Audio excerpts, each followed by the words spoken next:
Every year, we invest about £100 million into UK property. And to make our decisions, our team spends thousands of hours researching the best places to buy around the UK. But this research also highlights the worst places to invest. So let's take a look at the 4 areas that the team and I are going to be avoiding like the plague this year, and exactly why they are so risky. But I'll also give you some tips on how investors can still make money in those markets. So on the surface, our first location looks incredibly attractive. The prices are relatively low, the rental yields look good, and rents have been rising faster than anywhere else in the UK. But there's a serious problem brewing. You see, this region has been waging what can only be described as a war against landlords for years. During COVID, they implemented the strictest measures on evictions and rent increases in the entire UK. And while other regions eventually relaxed those measures, this area held on to them longer than anywhere else. But it gets worse. There's a new housing bill being proposed that would cap rent increases at 1% above inflation, up to a maximum of 6%. And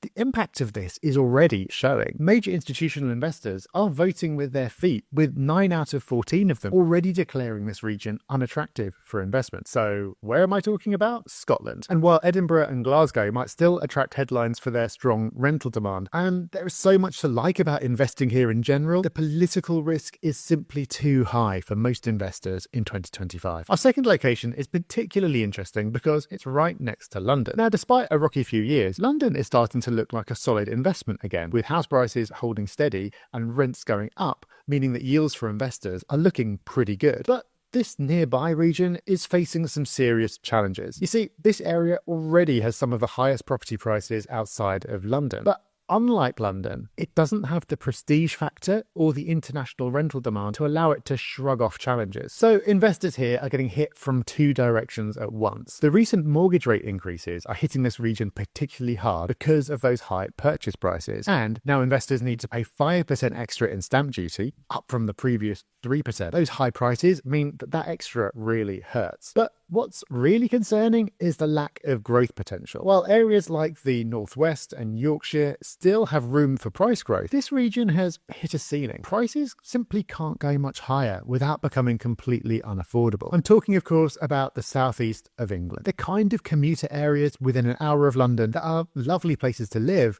but are suffering from high prices relative to earnings and low yields for investors. Don't get me wrong, there will still be plenty of demand, and it's hard to make a disastrous investment somewhere like this, but in terms of growth potential, there are so many better opportunities out there. Our third location reveals a shift in the UK property market that nobody saw coming. Just 2 years ago, everyone wanted a piece of the action. The race for space during the pandemic sent property prices soaring here, and holiday let investors in particular were making record returns. But now the tide has turned. Holiday lets have lost their special tax status, so owners are now paying the same taxes as regular buy-to-let owners, but with far more uncertainty over how much rent they'll bring in. And even worse, if your holiday let isn't rented out for enough days during the year, it stops qualifying as a holiday let, and local councils can now charge up to 300% of the normal council tax rate if they consider it a second home. But it's not just the tax changes causing problems. The entire holiday let market is showing signs of stress. Properties that were once generating premium short-term rents are now flooding back onto the regular rental market, increasing supply and putting downward pressure on both prices and rents. So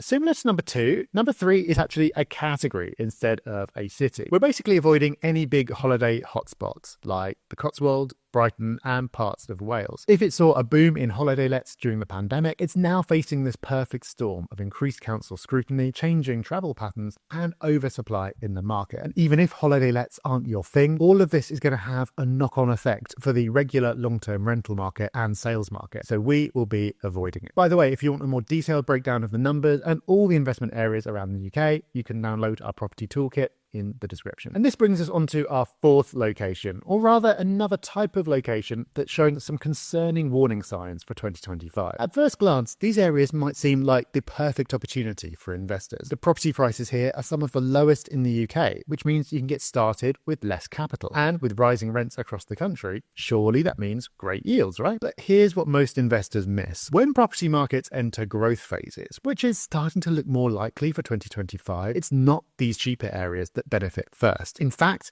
it's quite the opposite. The most expensive areas tend to be expensive for a reason. They have stronger job markets, better transport links, and more local businesses. So when the market starts to grow, these are the areas that see the benefits first. Meanwhile, the cheaper areas, despite their attractive entry prices, often lag behind. They might see a small burst of growth right at the end of a boom, but it's nothing compared to the steady growth that you see in stronger markets. But there's an even bigger risk here. With the new rental reforms that are coming, it's going to become harder to deal with non-paying tenants. In areas with fewer jobs and lower wages, you're naturally going to have a smaller pool of tenants who can reliably pay their rent. So while these places might tempt investors with their low prices, the lack of local jobs and business growth means you're taking on significantly more risk as a landlord. So much as I hate naming particular places because it's going to upset people, examples of the type of area we're going to be avoiding are places like Grimsby, Hartlepool, Middlesbrough, and Barrow. However, as I mentioned at the beginning, there is still a way for investors to make money in these areas and in any areas, because over time, I've learned that there's no such thing as a universally bad area, only bad timing and poor strategy. Let me explain what I mean. In every single location we've discussed, there are investors making excellent returns right now. Some are doing renovations that add massive value. Others have built strong relationships with local estate agents who bring them the best deals. And some simply know their local market inside out. So if you fall into a category like this, don't take what I've said to heart. Take each deal as it comes and think about your own personal skill set. But if you're looking to buy and hold property with no particular connection to a specific area, then I would subscribe to the channel, because next week we're going to be revealing the 5 best cities to buy property in 2025.